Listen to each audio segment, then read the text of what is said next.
আমরা জানি যে আপনারা মাঠে এত কষ্ট করে এই রোদে বৃষ্টিতে এবং শীতের ঠান্ডায় অনেক কষ্ট করেন এবং আপনাদের অবদানগুলো আমরা অবশ্যই দেখি এবং এই নিয়ে কি আপনাদের এখানে সমাজে কেউ বলে আপনাদের ব্যাপারে?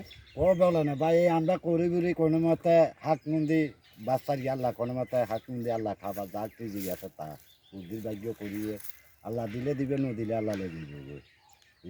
এই অঙ্গা সঙ্গে কিন করছি, অঙ্গা খাল কাঠের সঙ্গে কিন যাইব গই, পয়সা তো খরচ করলেছি।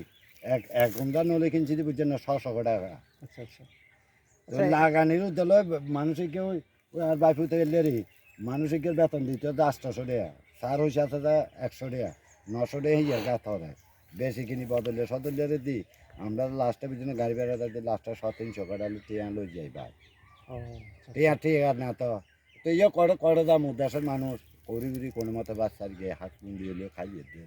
আচ্ছা, তাহলে এই কৃষিকাজ করে আপনাদের সংসার চালাতে তো অনেক কষ্ট হয়ে যায়। কষ্ট মানে সময়ে কি আপনার সকল কিছুর দাম বাড়তি, সারের দাম বাড়তি, মানুষের দাম বাড়তি, ওষুধে গিয়ে এক খাম্পার না, আচ্ছা আচ্ছা। এক খাম্পার দিলে আরও চটকা হিয়া কিনছে তো 220 টাকা আছে, 210 টাকা আছে, 300 টাকা আছে, 700 টাকা আছে, 800 টাকা আছে, 900 টাকা আছে। তো এই ওষুধ কিনি মিনি খেতে কোনো মতো দাঁড়িয়ে বাচ্চা দিয়ে এই যে কৃষিকাজ এই কৃষিকাজে কি আপনাদেরকে সমাজ থেকে অথবা সরকার থেকে কোনো ধরনের সহায়তা না আসে?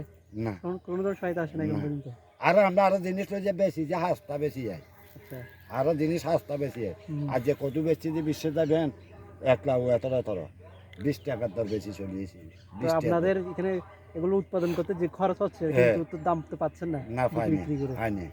আপনারা কি করছে আরো আপনারা গাছ আপনার কাজ করেন, হুম। আপনারা আয় যে আরো গাছ তুললো যে গছ আনে দিতে আপনারা বেতন ও কোনো মতো না তো।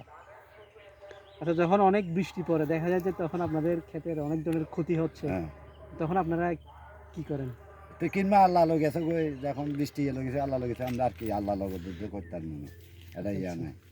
অনেক ধন্যবাদ আপনার সময় দেওয়ার জন্য। অনেক না। ধন্যবাদ।